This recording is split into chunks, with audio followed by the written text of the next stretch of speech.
सुदामा जैसा मित्र ना हुआ ना होगा। भगवान ने कोई श्राप नहीं दी सुदामा को, हम खंडित करते हैं, एक भी बार श्राप नहीं दी भगवान ने। दरअसल वो चनों की कहानी ऐसी है, एक बुढ़िया माँ थी, बुढ़िया औरत, वो सिला बीना करती थी। सिला जानते हो, जब खेती कट जाती है तो बालों से कुछ दाने नीचे गिर जाते हैं, उसको बीनने के लिए उसे सिला कहते हैं। वो बूढ़ी औरत सिला बीन करके चने रखी थी एक पोटली में। एक बार उसके घर में एक चोर आया, चोर पोटली लेकर के चला गया। बुढ़िया को बड़ा बुरा लगा।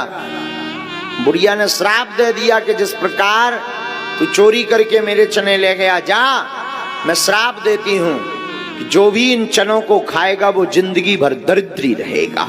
वो चोर चने लेकर के भागा भागा जा रहा था, लेकिन जैसे ही संदीपनी आश्रम उज्जैन के सामने से निकला, उसके पैर में चोट लग गई।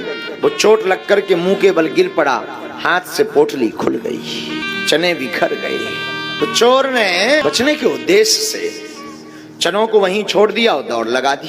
वो आश्रम कोई और नहीं, वही आश्रम है जहां हमारे द्वारकाधीश ठाकुर जी और जहां पर सुदामा जी विद्या अध्ययन किए थे। गुरु माता झाड़ू लगाने के लिए बाहर निकली, चने बिखरे हुए पोटली पाई। गुरु माता ने वो सभी चने बीन करके रख लिए। बरसात हुई, भोजन पकाने के लिए लकड़ियां नहीं थी, तो भगवान कृष्ण और सुदामा को लकड़ी लेने के लिए वन में भेजा। गुरु माँ ने सोचा, गुरु आश्रम में तो बहुत कुछ खिलाने को नहीं है, इन चनों को दे देते हैं, बच्चे चनों को खा करके रह लेंगे, शाम को फिर आकर के भोजन कर लेंगे। वो श्रापित चने जिन पर बुढ़िया श्राप दे चुकी थी, श्रापित चने लेकर के भगवान कृष्ण तो थोड़ा आगे निकल गए, सुदामा जी थोड़ा पीछे थे।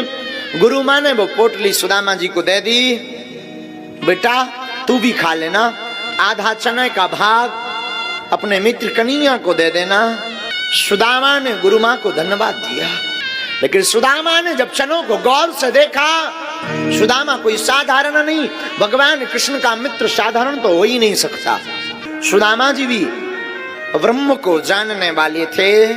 सुदामा ने जब उन चनों को गौर से देखा तो सुदामा ने पाया यह चने श्रापित हैं, इनको श्राप लगी है कि जो भी इनको खाएगा वो जीवन भर दरिद्री रहेगा। कि दोनों आधा बांट बांट करके खा लेना, अगर मैं आधा आधा बांट करके खाऊंगा तो आधी जिंदगी मेरे कन्हैया को और आधी जिंदगी मुझे, दोनों को दरिद्रता भोगनी पड़ेगी। फिर मैं मित्र किस काम का, मैं एक काम करता हूँ, चोरी चुपके पूरे चने को खा लेता हूँ, मेरा कन्हैया राजा बना रहे, मैं भले ही दरिद्र हूँ, मुझे कोई दिक्कत नहीं है।